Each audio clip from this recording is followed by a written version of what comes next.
Hi there, it's Kirk. Welcome to the A.D.K Rock and Metal channel. I am grinning like a Cheshire cat. I have got one of my favorite singers joining us. I am, of course, talking about Lukas Magyar of the mighty Vale of Maya. Welcome to the channel, Lukas. Hey, what's up? Absolutely pleasure to have you on here. So what we want to do here is just find out more about how you became a musician, what your journey was into that. And I'm going to start with the first question. Your journey seems to be quite unorthodox. Your dad was a metalhead. So am I right in thinking Megadeth and Metallica were probably the first bands you got into as a child? Yeah, mainly Metallica and Megadeth was kind of there in and out, along with various other metal bands and industrial rock bands and stuff like Nine Inch Nails and Rob Zombie and stuff like that. Yeah, I mean, those were definitely the first artists that you're kind of in a grouping of, along with a few other, but the first bands and artists that I really heard. So you've done the opposite to what most people do getting into heavy music. They'll have gateway bands, and you've started at the end, really, haven't you? With Metallica and Megadeth, and then gone the other way probably in your formative years. What was can you remember the first record that you bought from the local CD shop? Uh, the first album that I bought, let me say, I there's two of them and in a similar period of time when I was very young, so I can't remember. I would probably have to actually look up the dates to see which came out to know which one I bought first. But I mean, the first two records I bought were Ludacris Word of Mouth, so obviously not a metal record.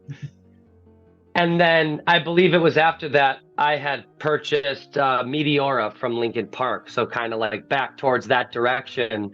So I always find that kind of funny to talk about. Yeah, and that was such a huge album commercially, wasn't it? Meteor. I remember. So I would have been 17 when that came out, and I think it did it end up becoming the biggest selling album in the United States of that year. You don't Oh, sold I have no idea. I'm not sure. and it was absolutely remarkable performance, wasn't it? So everybody knows you as a singer. What was the first musical instrument you learned to play? I guess you could kind of count drums. I wasn't great at them, and they're still certainly one of my weaker instruments now, just lack of experience and time with it. But that was kind of my gateway instrument, right? Started with like pots and pans, and then finally got my hands on like friends' drum kits and stuff like that. And then had a very cheap one for a period of time, and that's when I got into my first band or kind of collaborative musical effort, I should say. It wasn't really a band, but we tried to be. So then it gradually, I started dabbling with guitar, and I got more serious about guitar, and I think I was just more inclined. Well, because I owned one first, now that I think about it. So I dabbled with drums. It's just all so long ago, so it's hard to think about it all. I dabbled with drums, like I said, played on kits that were my friends. And then I had bought a guitar from a friend and then started messing around with that. And then slowly but surely from there, kind of got more into playing guitar and then gradually into playing bass and singing from there and a little bit of piano and things. But yeah, I guess drums, you could say, was kind of what started it off. See, I was going to say what made you want to become a singer, but you probably don't see yourself as that because I know you have multiple musical projects. But was there a moment where you thought, yeah, I want to actually learn vocals and this is what I want to be known for? I think it was when I was about 17, maybe 16. There was a moment in there where I was listening to some, well, it was like Scary Kids Scaring Kids and Census Fail and Silverstein and bands like that. Even Fall Out Boy and Paramore and stuff.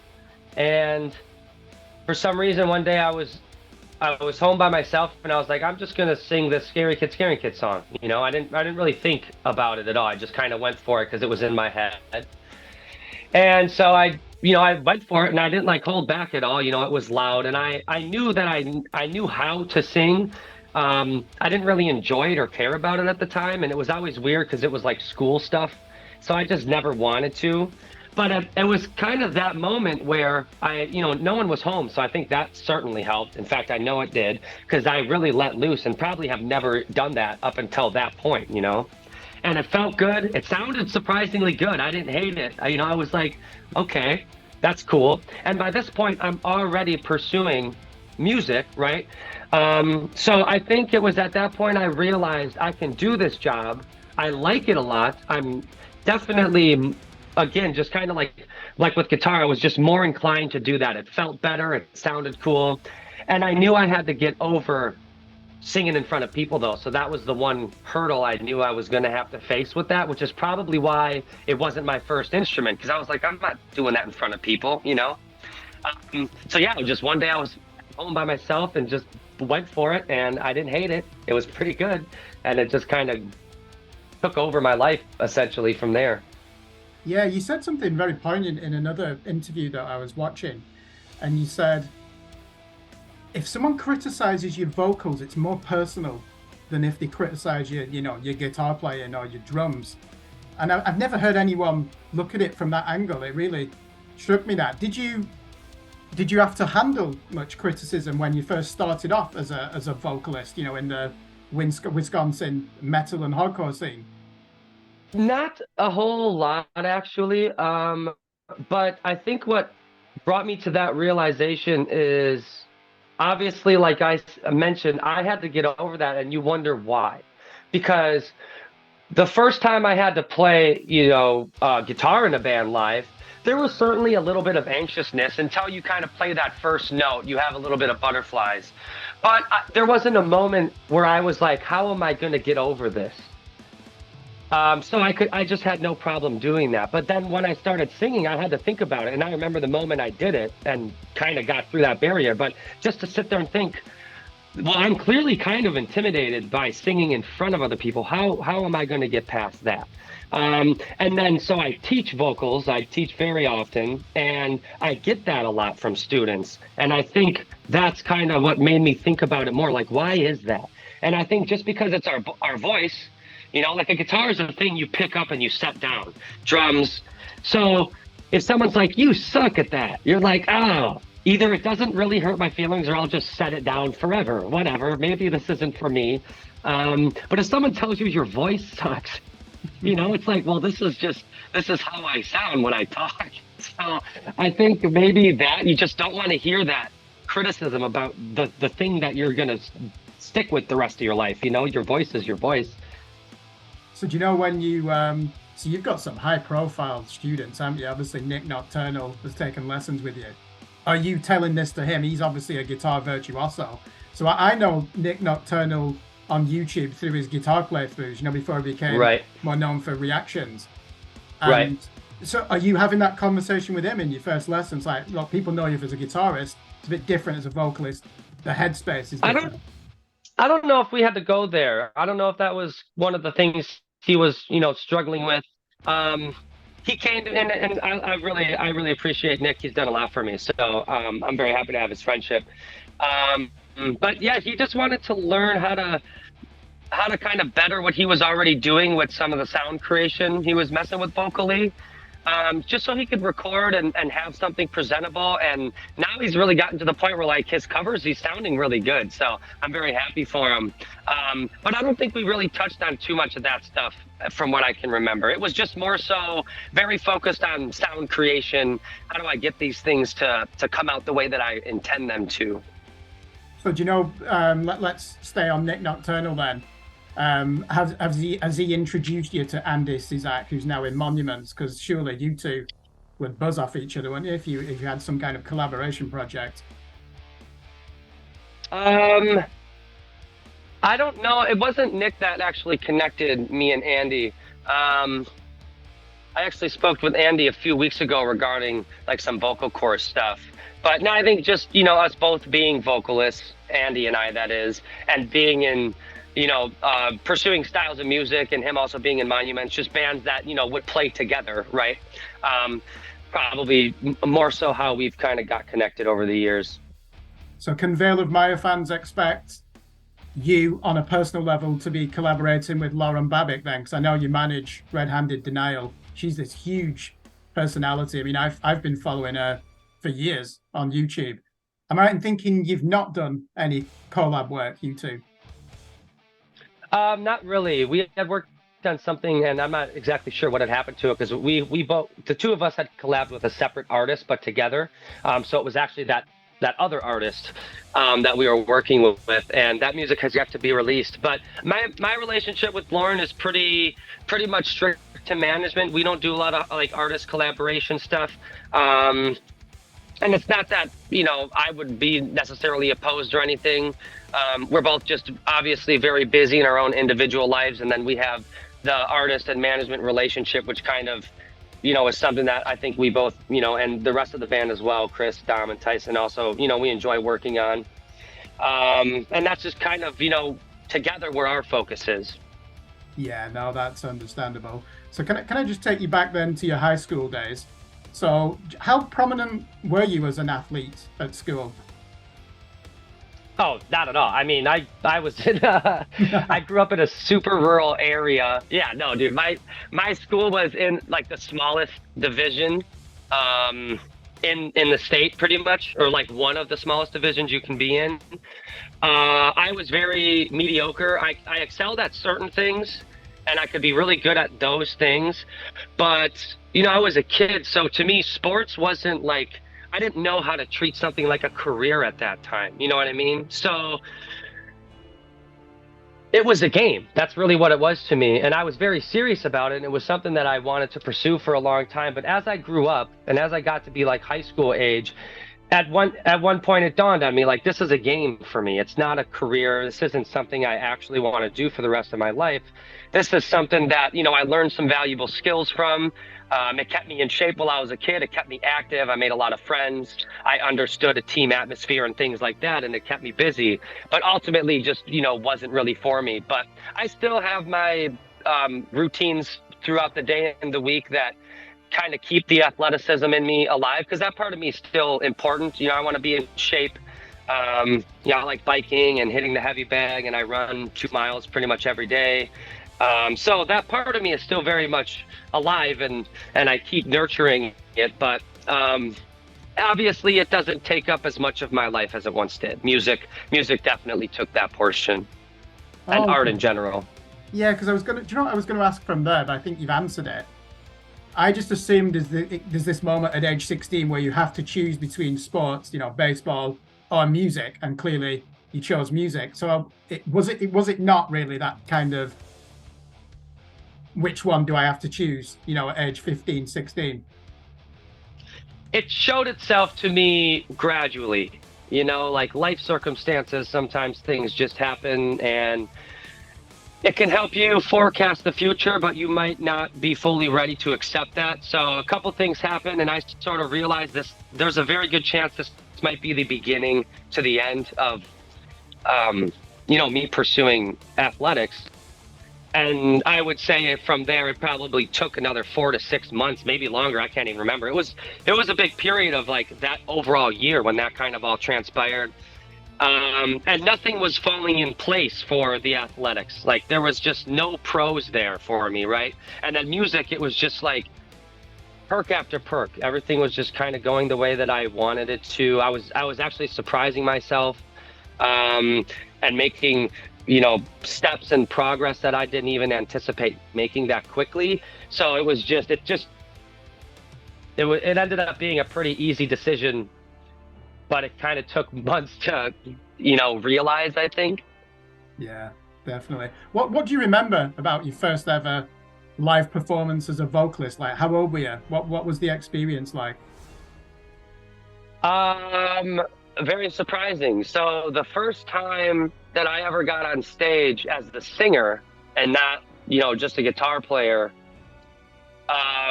it was actually really cool because like people were like running up to the stage after the set was done. They were like the first time they heard me sing. Most of these people are people I didn't even know. They're meeting me and hearing me for the first time, and they were just like, "What the hell?" So I was surprised because, like I said, that moment in my living room when I was all alone, I was like, "Hey, I can do this. This is cool." but I don't think I understood how natural it was for me. And now again, teaching, I see struggles that I never went through. And as a teacher, I can help a student through that, but I didn't deal with it. And so now I'm kind of seeing from other people's perspective, it was just a lot of singers didn't sound like that. If you think back to like local shows and, 16, 17-year-old kids, a lot of those vocalists can hardly hold a tune. So to have someone get up there who's like knows how to project and pretty much stay on key and tonally sounds okay, you're kind of surprised by that. So that was cool because it gave me a lot of confidence. I was like, oh, so I like it. Other people clearly like it. I'm definitely, again, it was just one of those things like, well, I'm definitely in the right spot. And it was a good moment for me because, it's things like that that really, when I would second guess myself, is this what I want to do? It's moments like that where I was like, I'm kind of built for this. This is really working well for me. Whatever doubt I have, I should probably just get over it.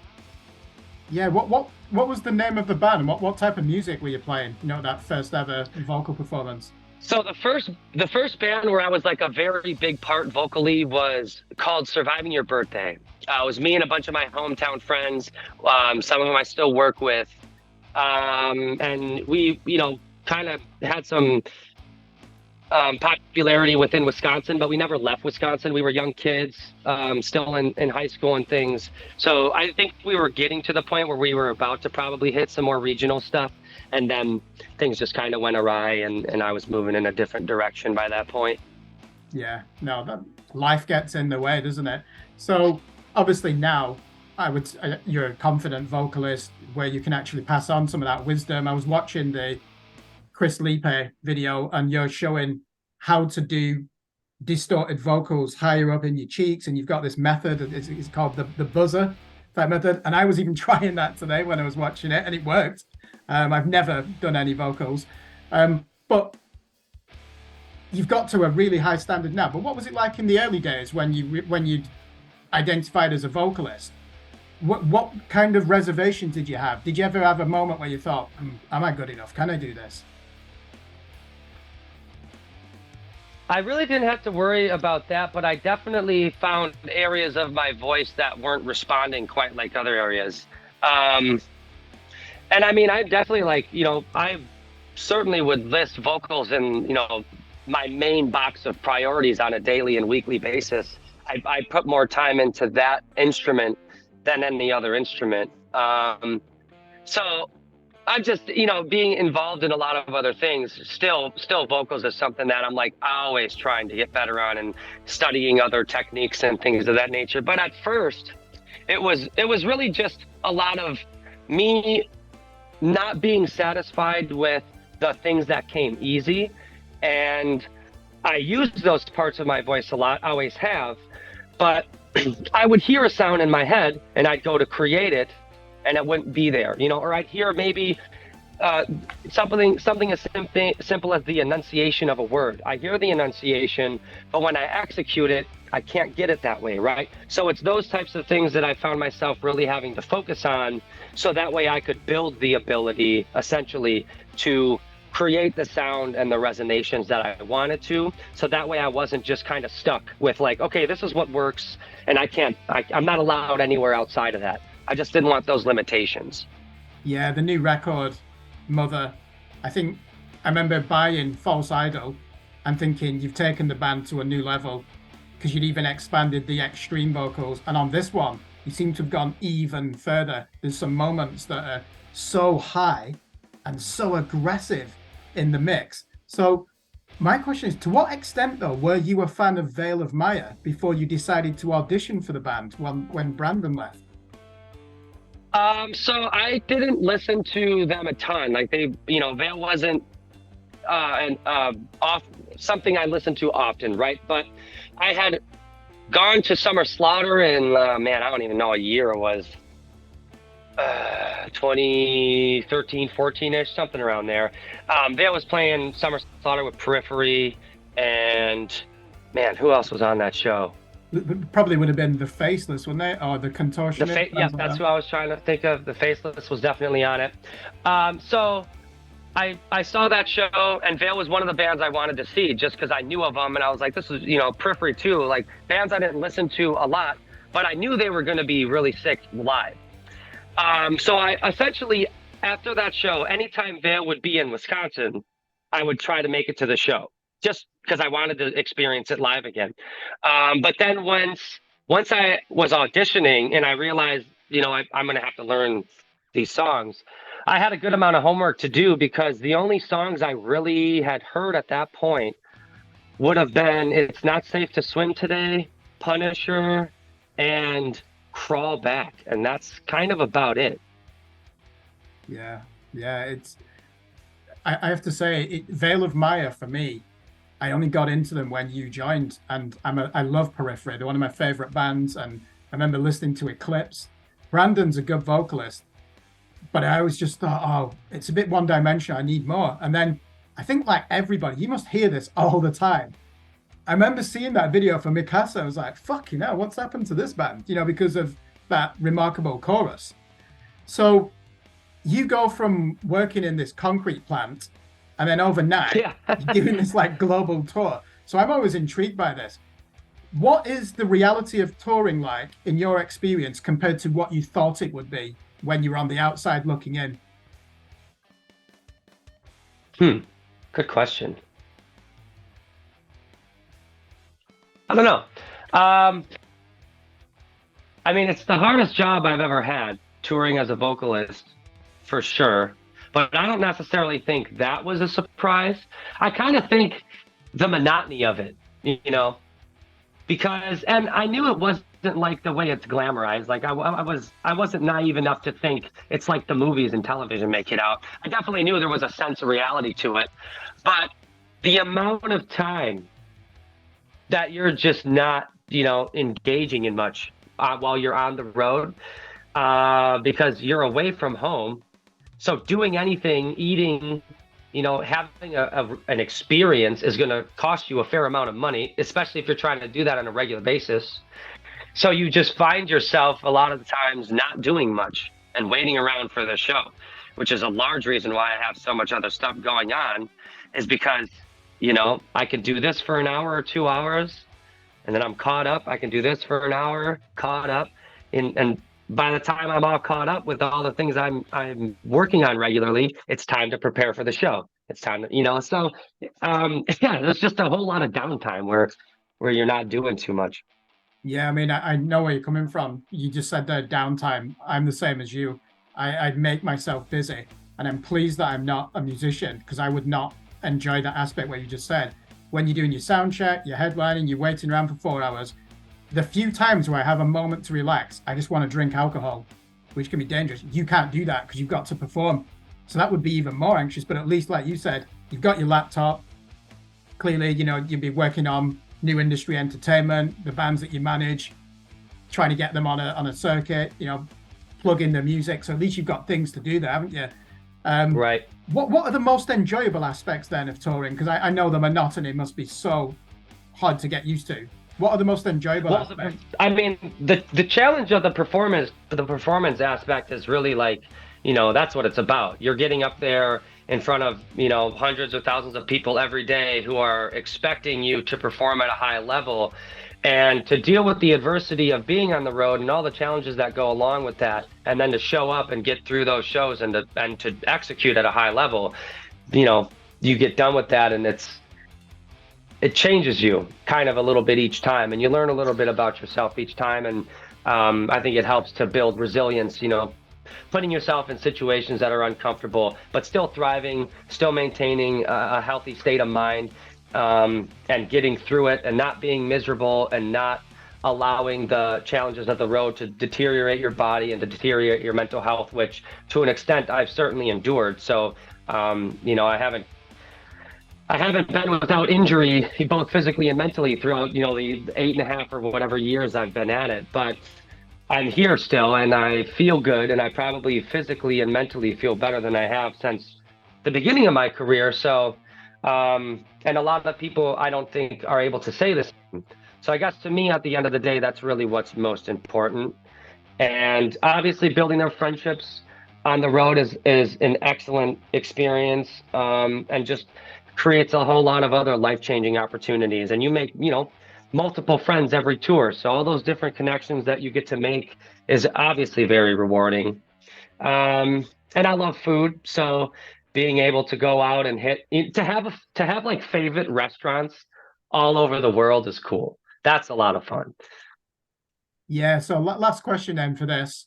So we're based in England. So what are your fondest memories of visiting England as a touring musician? Scooters. You're talking about London then, aren't you? Those electric scooters, man, I'm so glad those exist now. That's changed the game entirely. That's a great way to end the interview. Actually, I'm going to ask one more question. Do you have a favorite restaurant when you come to England? Ah, man. I don't know if I do, but I'm gonna have to get one. I'm trying to think of. I can think of some. I think I can think of our bass players. Dan's maybe not his favorite. I know that he likes. Is it Woolies or Woody's, the kebab shop in London? Yeah, yeah. Which one is it? Is it Woody's? I think so, yeah. I mean, Okay. we don't actually have that many national chains because there's so Okay. many independent kebab shops Sure. as well. But Yeah, but I don't know. I don't know that I personally have established a favorite restaurant there. I'll have to work on it. But now that's the thing. Now with the scooters, you can get around and explore so much more in such a shorter period, or in a much shorter period of time. So I'll have to put that on my to-do list for when I get there next. excellent. Well, I'll definitely see you at your next show in England. So I live on the outskirts of London at the moment, so that would be the nearest one for me. So thank you very much for joining us on the A.D.K Rock and Metal channel. Absolute pleasure. I'm a huge fan of the band. So yeah, thanks, Lukas. Thanks for having me.